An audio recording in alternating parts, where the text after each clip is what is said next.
Hey, feasters, it's Jason, aka Rezzz, and I'm here answering your questions so that you can get over the bumps in the road to building a profitable freelance business.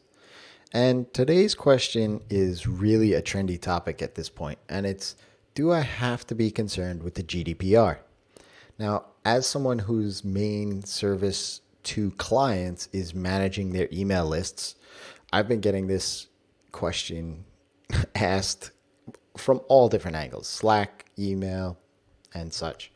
But also, as a coach and community leader of freelancers, I've been getting asked if they should worry about or what they should do, if anything, about the GDPR, especially if they're outside of the EU.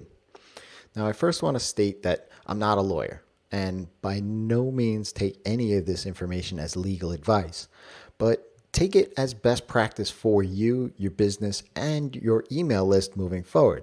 And that's why I wanted to bring this conversation to light through this episode, because I feel like even though, if once the end of May passes, this episode will hold true as an evergreen question because it's really about managing your email list. Now, the GDPR, or the General Data Protection Regulation, is really just a new piece of legislation that's intended to standardize data regulation and provide greater protection and control over that data to the consumer. Now, I'm going to have a ton of resources and links in the show notes, so definitely go check that out. This lands all on May 25th, 2018, right? If you're thinking that since you aren't based in the EU that this doesn't apply, well, you're sort of wrong and sort of right. So stay tuned, right? What is the GDPR? Right? It's basically something that companies need to show, right? It's a legislation that says that companies need to show that they have lawful reason, in other words, consent, to process your subscribers' data. These regulations apply to companies doing business in the EU, not just businesses registered in the EU. This means that it doesn't matter whether you are based outside of the EU. If that data comes from within the EU, then the law still applies. Depending on who you talk with, there are tons of gray areas. Some say that if the subscriber is an EU citizen that doesn't have a physical presence there, still needs to provide that consent. Others say that physical location does matter. So it's something to keep in mind and run by your lawyer to make judgment on for your own business. Now, as a part of the GDPR, all customers or users will have the right to request the data held on them, the right to have that data deleted if the original purpose has ceased, and the right to have that data transferred to another provider. Which means to provide an individual with that right to request, delete, or move that data, the individual must be aware that you as a company have that data to begin with. Without their awareness of you using their data, they have no actionable right. So the use of the user or customer data through third-party providers is likely to become quite complicated. Now, as you can see from the previous five sentences, there's a lot of room for interpretation. And these sentences come straight from the GDPR. So best to consult your lawyer on this. So you might be thinking, okay, Jay, how do I comply with the GDPR? Well, again, have that lawyer conversation, right? I really can't tell you that. But, mainly because if you're outside of the EU, there's so much gray area. I mean, even inside, there's a gray area. So it's tough to say in each individual instance. But what I can tell you is that if you're doing right by your email subscribers, you're well on your way to being compliant. And what does doing right mean? Well, it just really means that you're doing double opt-in.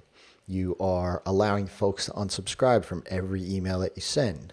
If you're sharing email addresses with JV partners for webinars or online summits and other things like that, that you're sending transitional emails to those subscribers, letting them know what you plan on doing with their email address and giving them that option to opt out if they want to. You also share with your email subscribers who else has their data. This is specifically to things like Facebook, Google, and other things, that other third-party vendors that you are working with. If you aren't selling your email list, then you're also doing right. Don't do that. Nobody wants to be spammed, right? In short, just doing good business with good intentions. The other thing is, after you have your conversation with your lawyer, you may want to update your privacy policy. The best thing for you to do, if you're looking for really actionable items from this episode, would be to either ask your entire list for consent if you have any folks that are within the EU, right? We're online, right? This is a global business, regardless of whether or not you focus on that target or not.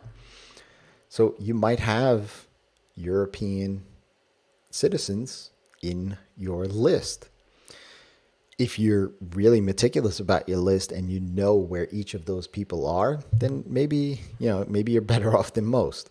But moving forward, from May 26th on, you want to set up your site for success and just cover your basis. Any opt-in that you have, put it on a checkbox that basically says,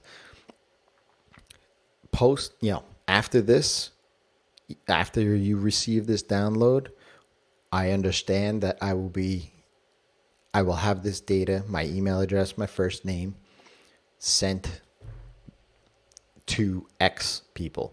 Or check out my privacy policy and with a link to your privacy policy there, right? Just a small checkbox that says essentially that what you plan on doing with the email address after they get the opt-in, right? After they get the download. I know in Drip and ConvertKit, you can segment out your list and find out those that are within the EU. You can even set up certain GDPR settings too.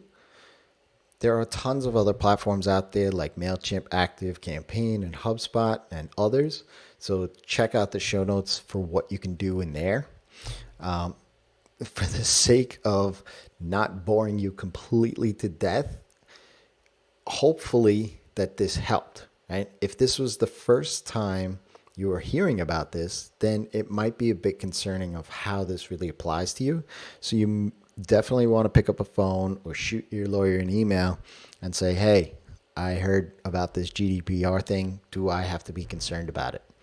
If this isn't the first time that you've heard about it and you're wondering what you need to do next, hopefully you found this useful.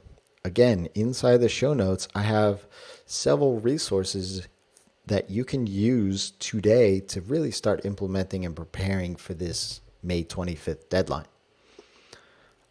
I really wanted to have this as a piece of information for you to be aware of and get your head around it a little bit. I'll be happy to answer any more questions on the heels of this, so don't hesitate to reach out. But again, any legal questions pertaining to specifically to your business, it's probably best to take that up with your lawyer. So if you have a question, right, hopefully tomorrow will be a lighter subject or maybe more, less doom and gloom. Ask Rezzz, that's me, by dropping me a tweet, an email, or leave a comment in iTunes by going to rezzz.com/iTunes, and I'll be happy to answer it. Until next time, it's your time to live in the feast.